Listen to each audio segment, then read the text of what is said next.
Metrobank are committed to championing those who make a difference in their cricket community. In a new content series featuring England players, they've surprised 3 grassroots heroes who go above and beyond to drive forward girls' cricket in their area. Check out the 3rd episode featuring Heather Knight and Laura from Highgate Cricket Club on Metrobank's Instagram and X channels. Hello and welcome to the Wisden Women's Cricket Weekly podcast. Ireland sprung a couple of surprises over England in the last week, drawing the T20I series thanks to an Orla Prendergast masterclass. We also now know the finalists of the 2024 Rachael Heyhoe Flint Trophy. We also have an interview with Dutch high-performance director Roland Lefebvre about the frustrations the top associate sides currently have with the ICC. I'm Yas Rana, and with me today is Lauren Winfield-Hill. Lauren, your playing season has come to an end. After Saturday, your Diamond side finished second best against the Sunrisers. I said bad luck to you over WhatsApp, to which you replied something along the lines of, it wasn't to do with luck. Yeah, no, it wasn't a good day out for the Diamonds. It's been a bit of a stop-start season. There's been some really good stuff. We obviously weren't very good in the T20 stuff, but we didn't turn up. We obviously won the toss and sort of scrimped and scraped to probably what was a fairly decent score. It was a very slow and low wicket, which, to be fair, suited Sunrisers' bowling attack. They're not a bowling attack that's going to blow you away, but they just stick at it and bowl straight and set straight fields and sort of suffocate you a little bit, really. But yeah, credit to them. They played well. They fully deserved to win, and we were well off the pace. We bowled pretty poorly. But yeah, that's the end of the Diamonds chapter. It wasn't the way we wanted to finish, but you know, it's very infrequent that you get your sort of dream ending in sport, really. Yeah, I was going to ask you about the end of the Diamonds chapter, because I guess it's a bit different at each region depending on how closely aligned, I guess, this season will look like to whatever a county setup looks like next year. What was it like for the Diamonds closing that particular chapter? Emotional, really emotional. A lot of the girls, especially, the girls who were going off onto different clubs and stuff, were really emotional. Just girls that have played at Headingley their whole lives, of your sort of your Katie Levick's, people like that were really emotional. Yeah, it's just been a weird old season. It has been. There's been lots of things thrown at the group in terms of, like you say, it's happened to a lot of regions, but most of them are pretty aligned and pretty obvious transitions, whereas it feels like it affected the Northern Diamonds a fair amount. I mean, you talked about the different sort of thoughts going through your head when it came to signing a contract. Do you think it affected other individuals in the team who, I guess, had a similar instability and uncertainty over what the future will hold? Oh, hugely. I don't think I'm speaking out of turn with using Katie Levick as someone. She never wanted to leave, and I think probably just didn't back herself to get a loan deal and guarantee a loan deal, and felt like it was too much of a risk to not be playing Tier 1 cricket if she wants to get 100 contracts and various other things that sort of lead on from Tier 1 cricket. But she's, you're selling a house, bought a new house, partners, no job, like got to find a new job, those sorts of things. So there's always a bit of a story behind the scenes that people don't always understand. And, that you're moving away from friends and family that have come to support you at Headingley. And I think like one thing that struck somebody like Katie Levick was like the groundsman coming up to her and being like, "We've loved having you here. Thanks so much for all you've done for women's cricket." And it's like, I know that was the moment that sort of sent the floodgates open for Levick. But yeah, it's all you've known, isn't it? So it's different for everyone, but particularly for the girls who have been there their whole careers, it was pretty emotional for them. The other semi-final was a real thriller. The South East Stars getting over the line, winning by 3 wickets. Tilly Courtine-Coleman picked up a 3 for them, 3 for 33 off her 10, before Alice Davidson-Richards and Kalia Moore put on 90 for the 8th wicket to get the Stars over the line. Quite an odd game in that none of the Vipers players got to more than 40, lots of starts, but no one quite kicked on. The final will be next Saturday at Grace Road. Lauren, from what you've seen across the season, who are you backing? Yeah, I mean, I think for me on paper the Stars are the strongest of the two sides, particularly with you'd expect Bryony Smith to come back in. So I think they're a really strong outfit. They just seem to have players where you think, oh, they're depleted with, they're losing a few players, and then they bring youngsters through from nowhere, and you think, it's me, where have these players been? Um, so yeah, I would say if I was a gambling lady, I'd put money on the Stars. But fair play to Sunrisers, they played really well against us. I think it depends a little bit on conditions as well. I think the sort of slower surfaces do suit Sunrisers' bowling attack. Whereas if it becomes a decent flat wicket, they might find it harder. Especially when it's quite short, straight at Grace Road. So, yeah, I think a little bit will depend on conditions. But I think on paper of the two sides, the Stars certainly look stronger for me. On to the England-Ireland series. So the T20s came and went very quickly over the weekend. We'll get to the ODIs later in part two, but both series are great to watch. Ireland nicking final over wins in both games.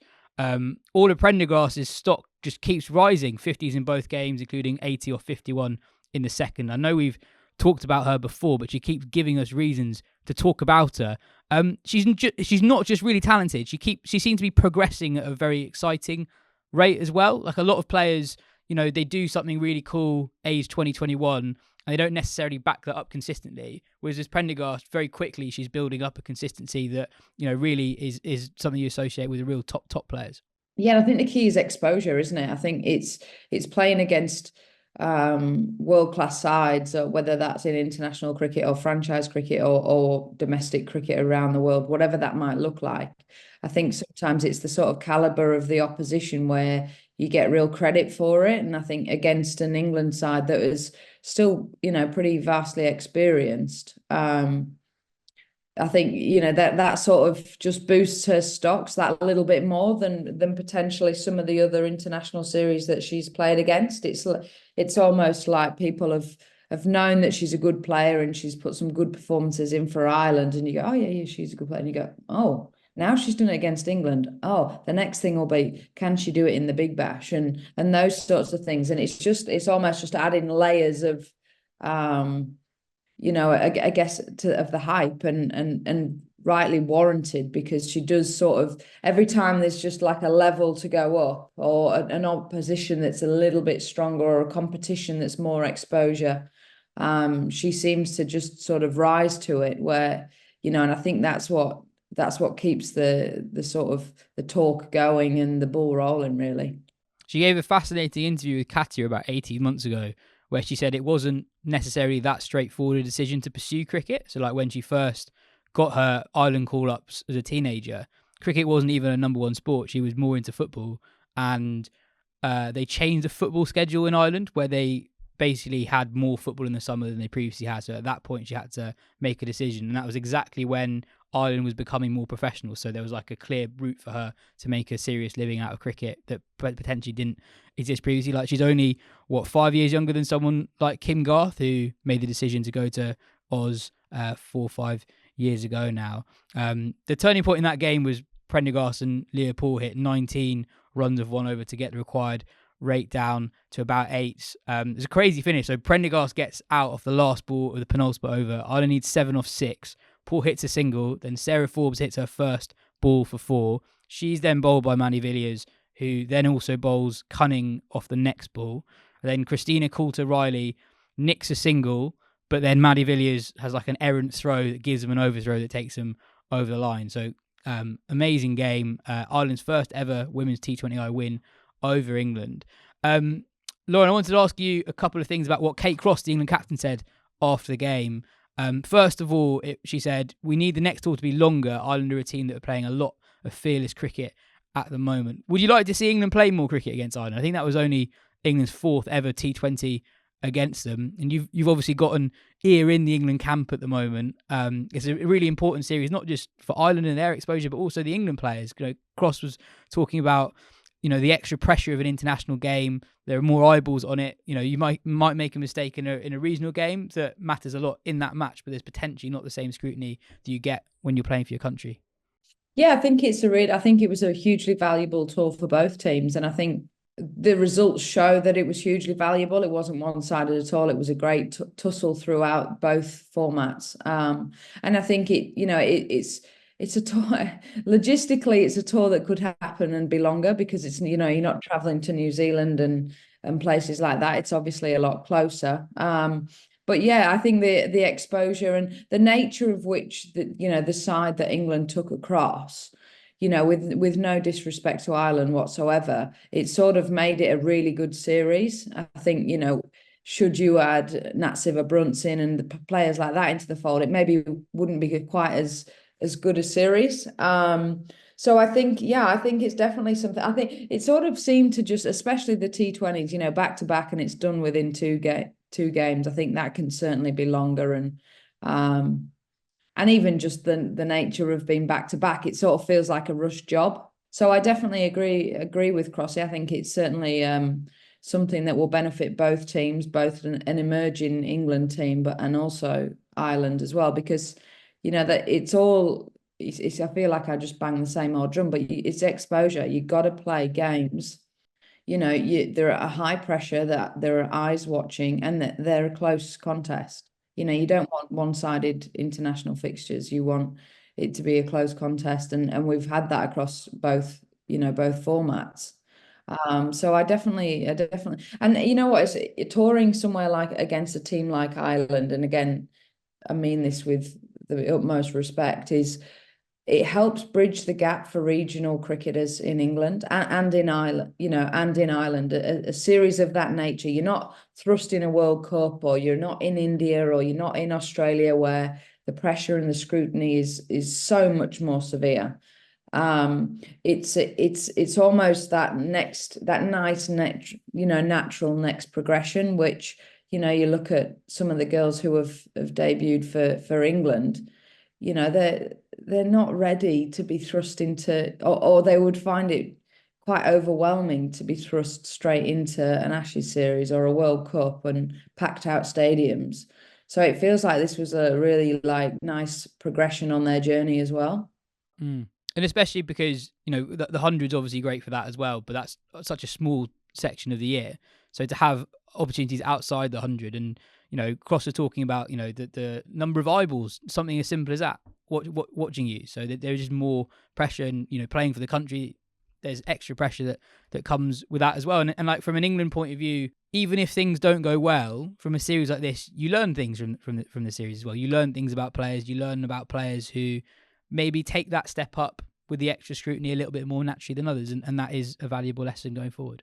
Yeah, definitely. I think there's always key learnings, and the other thing is, no matter what series you're in, wherever in the world you are, as soon as you put on the Three Lions, you feel different pressure to what you feel wearing your regional shirt, your county shirt, whatever it may be, and that's complete. It's got nothing to do with the opposition, where you are, how many eyes are watching you. You just know it carries more weight, and I think the more frequently these girls can have those caps on their head, it will only stand them in good stead moving forward when they become England regulars and they're playing in World Cup finals and Ashes on the line and things like that.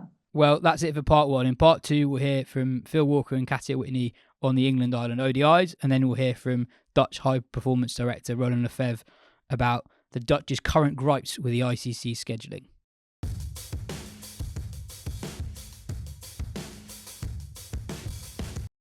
Two totally contrasting games at the back end of the Ireland-England series. In the second ODI, England beat Ireland by a whopping 275 runs, their biggest ever victory in ODI cricket by runs. Tammy Beaumont scored 150 as England piled on 320 before they ran through Ireland for just 45. That was Beaumont's 10th ODI 100, the first English woman to get to that milestone. Only Susie Bates and Meg Lanning have more. But in the third game, Ireland sensationally came back to win it off the last ball. Katya, talk us through how that happened. It's absolutely brilliant. So Ireland, Gabby Lewis was in, doing really well. And it looked like Ireland were going to absolutely walk it with about 3-4 overs to go, more than that, actually, like 5 overs to go, something like that. In the 19th over of the game, Lauren Filer takes 2 wickets. One of them's Gabby Lewis. Second wicket in that over was Leah Paul. And then Ireland went absolutely nowhere. Filer and Villiers were really, really good. Barely conceded a run. And then the last over of the match, Ireland needed 8 at the beginning of it. First 2 overs went, Maddie Villiers was bowling. First ball went for 1. Second ball went for 2. 3 wickets then fell in 3 balls. There was a calamitous run out where the ball went to the bowler's end and then up to Bess Heath at the striker's end to run out Una Raymond Hoey. Villiers then bowls both Alice Tector and Maguire in consecutive balls. They need 4 runs to win off the last ball. The last 3 overs has been all England. Yeah, all England. Alana Dalzell comes in to face the last ball, her first ball. She whacks it back over Villiers' head. And Holly Armitage runs round on the boundary. Should never have gone for 4. All she's got to do is stop the ball. That's all she's got to do. Ball bounces. Armitage completely overruns it. Tries to stick her hand back behind her to get the ball before it goes to the boundary, but ends up tipping it over the boundary rope for 4. And Ireland win. It was a completely mad finish, but it was brilliant. Kind of what the series needed after the kind of massive result of the second ODI. Yeah, and just on Alana Dalzell as well, just in case you're wondering, is she a renowned finisher? That was her first boundary in international cricket, and she's batted a few times before. An amazing finish. Do you think England went too hard with the bat? Because they were 99 for 2 at one point. Yeah, I think so. I mean, it was a rain-reduced game, so the game was reduced to 22 overs a side, or effectively became a T20. And their middle order basically scored no runs.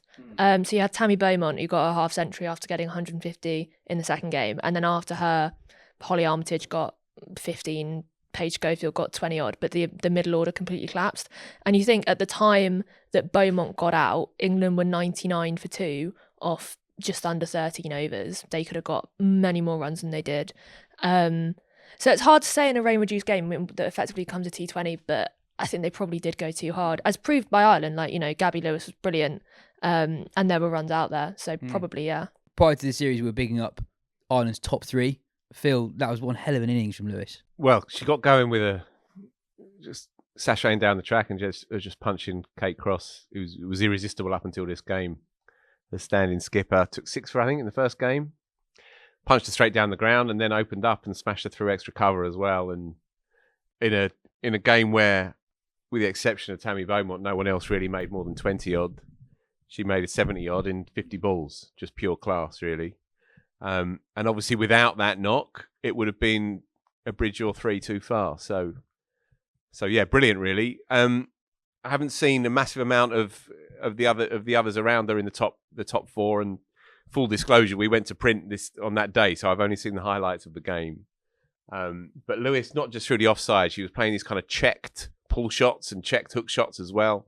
You can see that she's a real cut above. I'm kind of surprised, really, that she hasn't nailed down her place in the 100 a little bit more regularly, because she's playing proper serious cricket shots and balls that stayed hit as well. Yeah, it was a difficulty for Irish players because it's their schedule holds them back quite a lot of the time. Is that their international schedule does not change for the 100. So if you're someone like Amy Hunter, Gabby Lewis, or Prendergast, who's good enough to get 100 gig, you're not always the most attractive option to a 100 team because your availability is not completely guaranteed.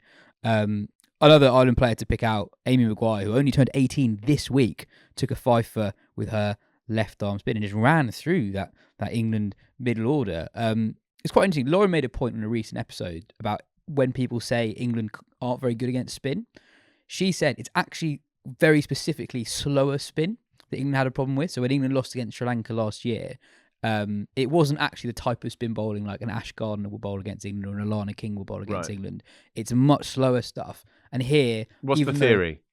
Because I've observed that, but what's the theory as to why and what's the solution if there is some truth to that? I don't know. What do you think, Katya?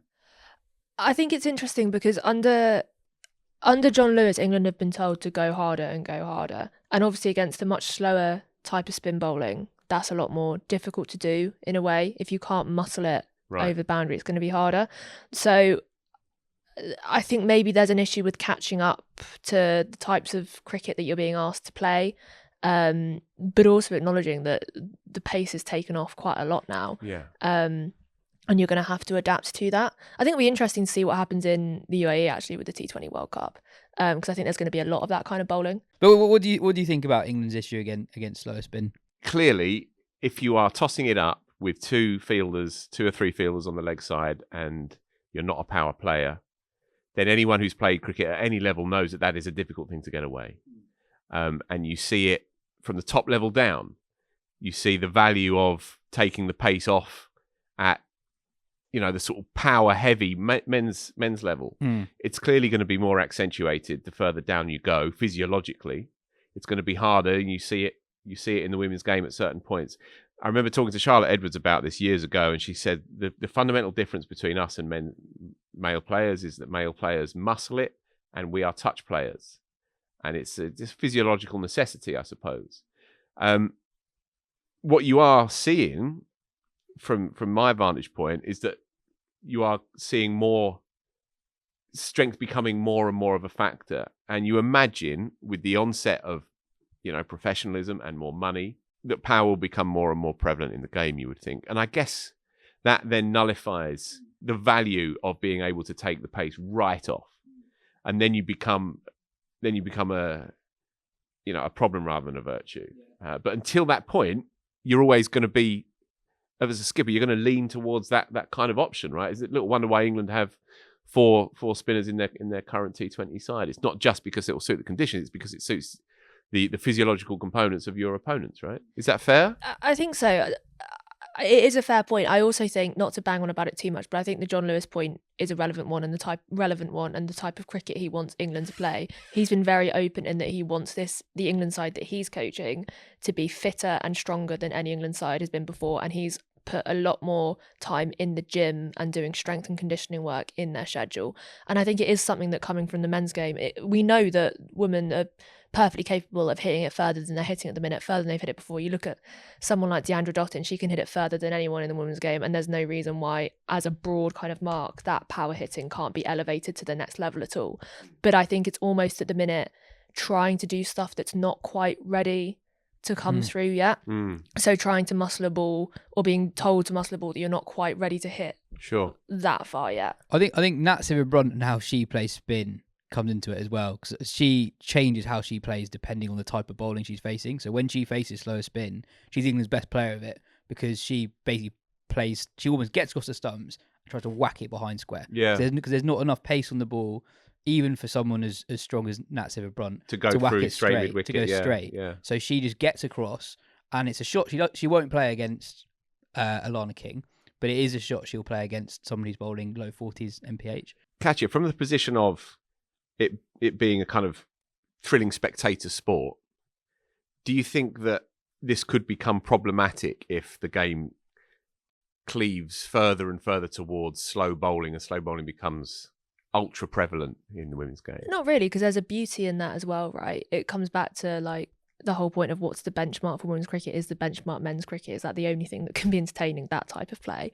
I don't. Yeah, think it's so. more about the diversity, right? The variety that's at play, and Sure, but you look at the Ireland game as well, and you had one of the takeaways from that game for me was how well Lauren Filer bowled. Lauren Filer is the quickest bowler England have to offer, and she was brilliant in that game. And it was almost a statement from her, having not been picked in that T20 World Cup squad that a lot of people thought she should have picked in, that she bowled so well in that game. She banged into the pitch, bowled a really heavy ball.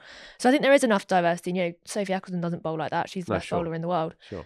So I don't think it's a massive problem. I think it's, if anything, it adds something to it, that it's a part of the game that isn't quite as prevalent in the men's game, in the women's game. So if anything, it's an added extra. It's also pitches as well. When you think about the big test matches that have been played over the last 5 or 6 years, if you get a pitch with a bit of pace, then obviously you bring the seamers through, and then a Filer, who obviously was a bolter, came out of nowhere to play in that test match at home 2 years back. Then there's value in bending your back, right? But they have to be given the pitches that they can work with. It's a massive issue. The 2018 World Cup in the Caribbean, the pitches were really poor. It's a real worry for this World Cup. The entire World Cup this on was what I'm two getting pitches. at, really. The entire World Cup on two grounds. That is going to be we were talking about squad composition last week. You're picking a squad almost for the knockouts. You know, wherever you're playing your cricket, if you're playing that much on so few pieces of grass, you know what it's going to behave like towards the end. Yeah, and so if England go in there with 4 spinners in their side and they pick 3/4 of them, or maybe even pick all of them on certain occasions, and other teams are going to be doing similar things, then the spectacle is weakened, right? As a consequence, because it becomes dominant by slow bowling. Is that not a potential threat of this World Cup? Yeah, for this World Cup, because I think this World Cup, it's been such an issue with where it's going to be. Yeah. And it's kind of been this World Cup, the spectacle I'm not expecting much of, because they're going to be playing in front of empty stadiums. Yeah. And it's going to be on 2 pitches, like you said. By the end of the tournament, we said it last week, it could very well be win the toss, win the game. But that was a similar thing for the 2021 Men's World Cup. So, it kind of goes full circle in a way. So I don't think that's a massive worry. I think that's for the women's game in general. I just think that is a worry for the way things are scheduled, and the kind of thought process that is put into these kinds of tournaments rather than anything else. And it's an issue across ICC tournaments, full stop. The men's T20 World Cup we just had, one of the biggest takeaways was just how awful quite a lot of the pitches were. And then teams inevitably they pick slower bowlers. They pick more you kind get of worse games, less dynamic bowlers, but they work on low kind of slag heaps, really. Yeah, and also I think the point on diversity of cricket you're watching is a good one, because it's actually the diversity of batting you don't see. Like if a pitch is so slow, worn out, you actually see quite similar types of batting, and you see similar games of cricket. I think a rich tournament has, it's one of the reasons why I think tournaments in India are really good, is because it's such a big country that the pitches behave so differently in different parts of it. So if you're watching one tournament, IPL for example, that takes a long time, or a World Cup in India, over the course of that month, you'll see very different games of cricket. And my worry is for this World Cup is that we're going to see lots of very similar games. But hopefully the two grounds are very different. So yeah, we'll see. Next up, we're going to have Katya's chat with Roland Lefebvre, who's the Dutch High Performance Director. Bit of context before we go to that chat. Netherlands are among a group of aggrieved nations who are unhappy with the ICC's decision to admit Zimbabwe into the ICC Women's Championship. Katya, before we go to that chat, why are they annoyed? So the ICC Women's Championship runs in a very similar way to the men's one, where you've got a group of, I think it's 10 off the top of my head, teams that play against each other in ODIs across a 2-3 year period. And from that order that they finish that kind of schedule in is determined the teams who gain automatic qualification for the World Cup and the teams that then go into the qualifier. The main thing isn't necessarily the automatic qualification from the World Cup. It's more that these are the only sides that play against each other in ODIs. If you're not in that group, you basically never get to play against any of the sides in that group in ODIs. And that group currently doesn't have the Netherlands in it, it doesn't have Thailand in it, and it doesn't have Scotland in it.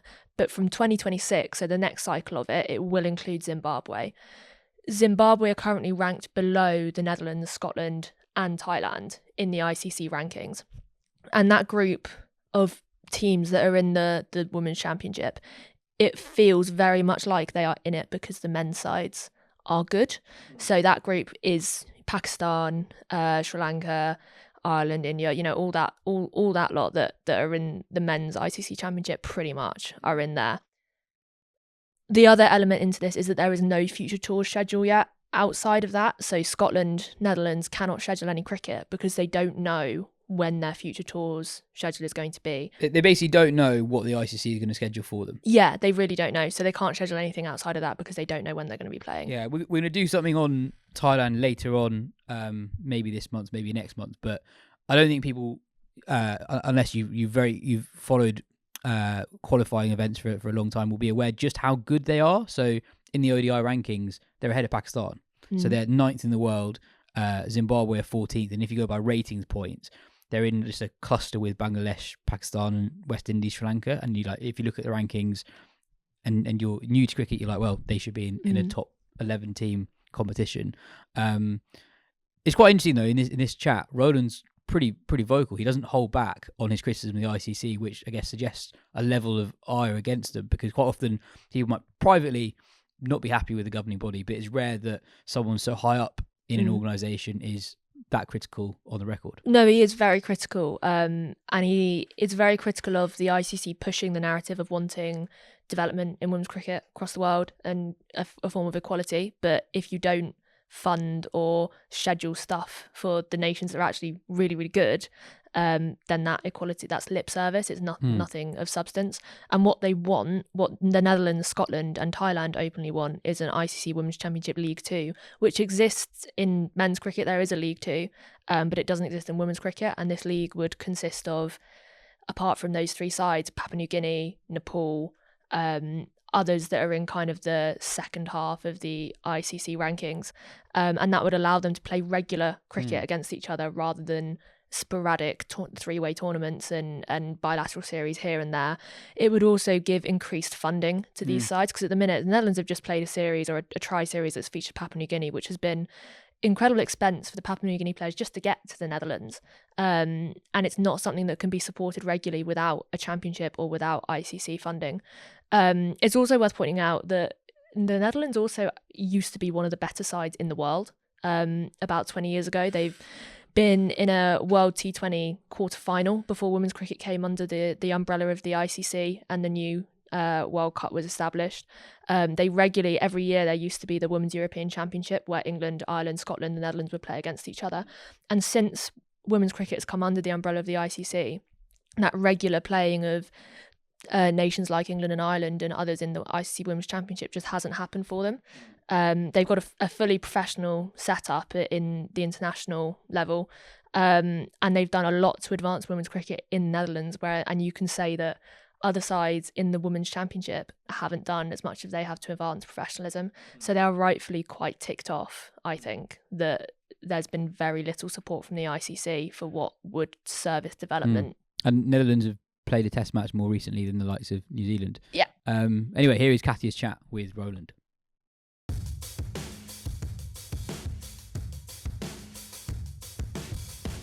Roland, thank you so much for joining us on the show. You're here to talk mainly about an article which came out in Cricket Buzz last week, in which you, among other high-performance managers from the leading associate nations, Scotland and Thailand, called for a second-tier competition beneath the ICC Women's Championship for women's sides who aren't included in that competition. Roland, why is there a need for a second-tier competition below the championship? Well, I think to start off with, I mean, if you look at the ICC, their vision is to create a more inclusive and competitive environment for the women's game. And if you call that competitive when only the top 10 or 11 teams are involved in a competitive tournament and the rest has to fend for themselves, I don't think that it's inclusive or fair. If you compare that to the men's game, where we have, of course, your 12 full members, then you have 8 countries who play in the World Cricket League 2, and then you have your Challenge League. So that's in total of 32 countries who are involved in the ICC competitive cricket. Compare it to the women's game, and there's only 11. And what would the establishment of this competition, what difference would that make for the Netherlands women's side? Well, I think, it's not only for the Netherlands women's side, because I'd like to, talk in the same sentence about Scotland and Nepal and these other countries. It's, you can only improve by playing cricket at competitive high stake games, big matches, and that will make you improve. And if the ICC expects you to perform at the highest level, but don't create an environment to improve and to improve your skills in a competitive manner, then it's very, very difficult. So I think, it's only fair that, particularly if you look at the vision of the ICC, that they say, listen, okay, we have all this competitive cricket for the men's game, but let's now look at the women's game. And it's, as I mentioned before, it's part of their vision. Women is a very, very big element of the vision of the ICC. And Zimbabwe have been included in that championship and will be in the championship for the next edition. Zimbabwe are currently below the Netherlands, Thailand and Scotland in the ICC ODI, Women's ODI rankings. What did you make of that decision to include Zimbabwe? Yeah, what do I make of it? I think it's it's probably it's a decision being probably made in small little rooms in ICC boardrooms, where they suddenly thought, gosh, we have to include Zimbabwe. How do we get it sorted or whatever? Um, one of the excuses is finance, that the other countries can't afford to play all that cricket because, of course, your test playing nations, they get a huge big chunk of the ICC funding, and the lower ranked teams, far less. And for the higher ranked, full member countries, it's often bilateral cricket. So, you pay for us and we pay for you when you come. And of course, if you suddenly include associated teams in that competition who don't have the finances, then you have a problem. But I mean, that's not our problem. I think that's ICC's problem. And they, again, if it's their vision to make and to take women's cricket serious, then they also have to take the finances serious. And what would that second tier championship look like? You mentioned Nepal, we've mentioned Scotland and Thailand. What materially would that look like for that championship to take place? And do you see it as a promotion relegation type thing, or it's only on its own?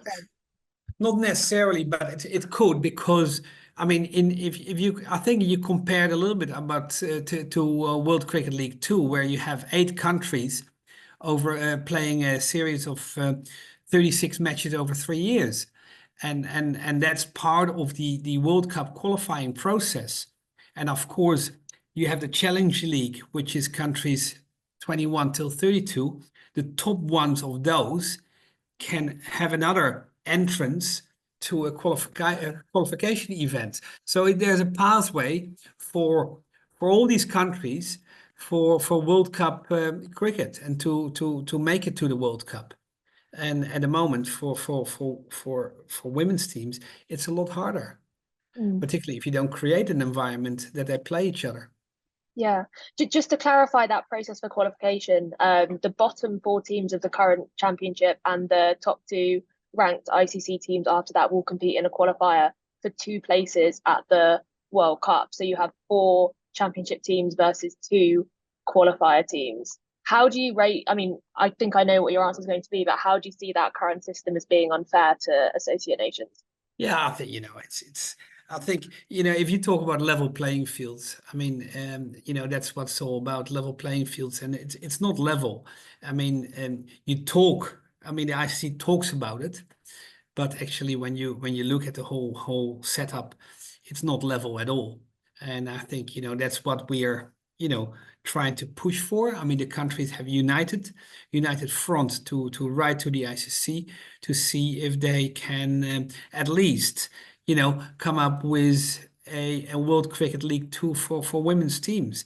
I mean, we of course we totally not understand the real process or the reasons why a country that was ranked 14th is suddenly being promoted, when before you talk about ranking being important. So we tried at our own cost, try to play matches to boost our ranking. But I mean, that system is also a little bit void, because higher ranked teams are not interesting to play lower ranked teams. So I think it's something which has to be guided by the ICC to make teams play each other. And you've written to the ICC. What do you see as the next steps that need to happen for this league to materially be formed? I think it has to go through the process at ICC. The executive probably in November, they have to sit around and see, listen, and probably come to realization that it's not really fair for the 5 countries, AM countries who got ODI status, and not having any kind of form of competition. And if I mean, I don't have to tell you how expensive or what the costs are to travel around. PNG travel to Netherlands. Well, I mean, that in itself, to get from PNG to the Netherlands is very, very difficult and expensive. So we need support from the ICC. They have to take the women's game serious, and they have to put their money where their mouth is, and basically say, okay, we take it series. We think it should be equal to the men's game, and we have to come up with a alternative rather than with Zimbabwe promoting to the number 11 position. So let's wait and see. I think it has to go through the executive. And for those who don't know, what does women's cricket currently look like in the Netherlands? What is the setup? Setup, we have a national competition. We have taken the game quite very serious. Employed a full-time women's coach, which is Neil McRae now. It used to be Shane Dietz, but he moved to the West Indies. So we as an organization have said, listen, we have to focus, and women's cricket is a big part of our vision as well, and we have to boost that. We have invested in it, and we keep on investing in our women's game to try and reach the top 10. And we feel and we believe that with the right people and the right environment, we can achieve that status. I think that's, all the countries believe that. And Scotland has shown that, what they're capable of. They've really invested in women's cricket. They had some issues in the country, invested a lot in women's cricket, and look where they are now and how they're performing. So I think with the right environment, we can challenge all these full member nations, but we have to be given the opportunity. And for context as well, some people might not remember or know that in the early 2000s and the 90s, the Netherlands used to play a lot of cricket against the sides that are now the championship sides. With the Women's European Championship, which was a competition with Ireland, Scotland and England. And before the Women's World Cup was brought under the control of the ICC, the Netherlands reached the quarterfinals in 1997. What's changed since then? Well, it's changed. Not a lot has changed. Maybe, you go through phases where you have a good crop of players and maybe a not so good crop of players, but we have to invest in these players. And that is something which we're doing right now, is really investing in our ladies players, ladies team. And we might not have the strongest or the numbers, but that doesn't really mean that you can't become a good country. Look at Zimbabwe as a test nation. I think in the 90s they had 250 cricketers, and they were, challenging. And you had Andy Flower reaching the number 1 batting position. So listen, it's what we invest in the game, what the ICC invests in creating competition, and I think that together will give us a good chance to be a top 10 nation like the other countries. And with the ball pretty much in the ICC's court for creating this league, what do you see the chances of this happening in the near future to be? I think it will happen because it doesn't look right. And the decision didn't look right. So I think the ICC will realize that, and they will come up with an alternative program. Of course, then it revolves about finance, because playing competitive cricket amongst 5 countries scattered around the world is not cheap. But there's a lot of money going around, and I think they just have to find and allocate some money towards the competitiveness of these top 5 associated members. And I think that's more than fair in a lead up to the next World Cup.